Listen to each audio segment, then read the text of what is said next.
ওই যে জঙ্গি এমপি যাচ্ছে, আল্লাহ নবীর সুন্নত এবং এই পোশাক কোনোদিন জঙ্গির অ্যাসেম্বল হতে পারে না। জানেন সবাই এই সংসদের মান ক্ষুণ্ণ হয়েছে আমি মনে করছি। করুন।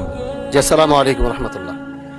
মাননীয় স্পিকার, আপনাকে ধন্যবাদ। আমি প্রথমবার দাঁড়িয়ে কথা বলছি, আসলে এভাবে কথা বলতে চাইনি, চেয়েছিলাম যখন আমার সময় আসবে আনুষ্ঠানিকতার ভাবে একটু সুন্দরভাবে কথা বলবো, কিন্তু দুঃখের সাথে বলতে হচ্ছে আমি গত 30শে মার্চ আপনার সহধর্মিনী, আল্লাহ তাকে জান্নাতের আলা মাকাম নাসিব করে, আমি তার জন্য দোয়া করি।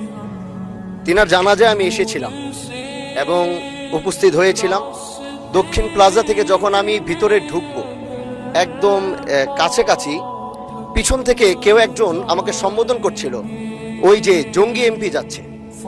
তো এই বিষয়টা আসলে এইভাবে আসতো না। তো একটু পর থেকে সোশ্যাল মিডিয়াতে দেখলাম যে এই বিষয়ে খুব লেখালেখি এবং এই ভিডিওটা নিয়ে খুব আলোচনা চলছে, যেটি জাতীয় সংসদের একজন রানিং এমপিকে সংসদের কাছে যখন জঙ্গি বলে সম্বোধন করা হয়, আর এটার জন্যে এই সংসদের মান ক্ষুণ্ণ হয়েছে আমি মনে করছি।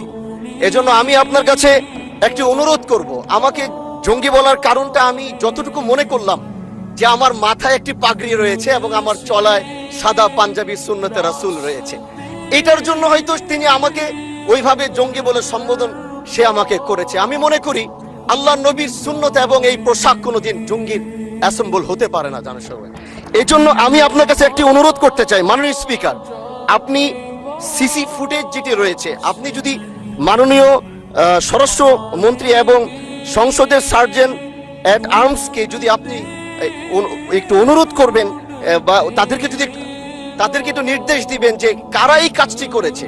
অবশ্যই এই কাজটি এই জন্য করেছে যেন এখানে আমাদের বিরোধী দল যারা রয়েছেন এখানে তাদেরকেও হয়তো তাদের সম্মান ক্ষুণ্ণ করার জন্য হতে পারে, ওখানে প্রশাসন দাঁড়িয়েছিল, প্রশাসনের সম্মান ক্ষুণ্ণ করার জন্য হতে পারে।